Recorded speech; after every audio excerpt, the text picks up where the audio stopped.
going through this since 1997. I know what's happening to my body. So they just let me sit there until 1 a.m. when my asthma got really, really bad. And then I went into congestive heart failure.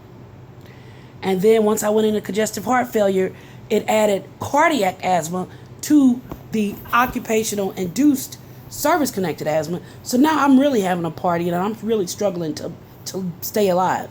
I thought I was going to die. And I was like, I need to call an ambulance and get out of this hospital and go somewhere where I can get some medication.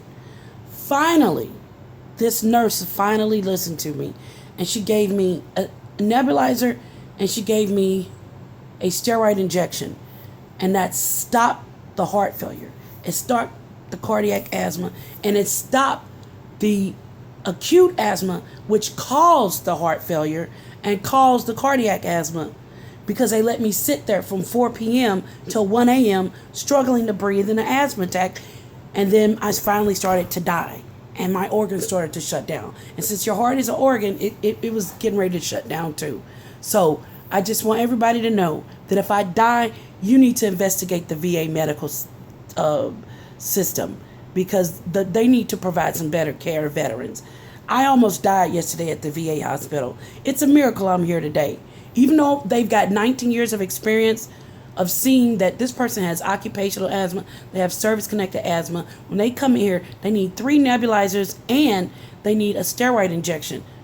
They didn't listen to the 19 years of proven medical history that have saved my life on countless occasions. They just let me sit there until I went into organ failure, until I almost died. And then they decided to give me some medicine, finally. So if I die, you need to investigate the VA hospital, because they're not providing the best service they could to veterans.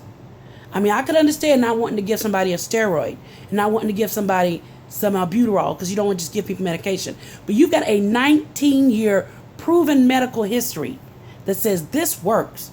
This saved this person's life on several occasions in the emergency room. So you're not doing something that is untested. You're doing something that has saved my life over the past 19 years countless times. But they didn't want to do that. They wanted they just almost let me die. And then before they gave me the albuterol, before they gave me the nebulizer treatment and the steroid treatment, they tried to treat the congestive heart failure with a diuretic. So now, in addition to having acute service-connected asthma attacks and being in congestive heart failure and having cardiac asthma, which was caused by not treating the original problem of having asthma in the first place, now I gotta pee all the time, every 5 minutes. So they gave me the diuretic, and it didn't do anything. Because the reason why I was in congestive heart failure is because they weren't treating the asthma. The asthma was causing the congestive heart failure. So they had to treat the asthma, so that once you stop, because if you stop breathing, your heart stops. If your heart stops, you stop breathing. So they had to treat the asthma that was causing me to stop breathing. Once they treated the service-connected asthma, I immediately came out of congestive heart failure. Immediately. It was like automatic, within a minute. But they let me sit there for 9.5 hours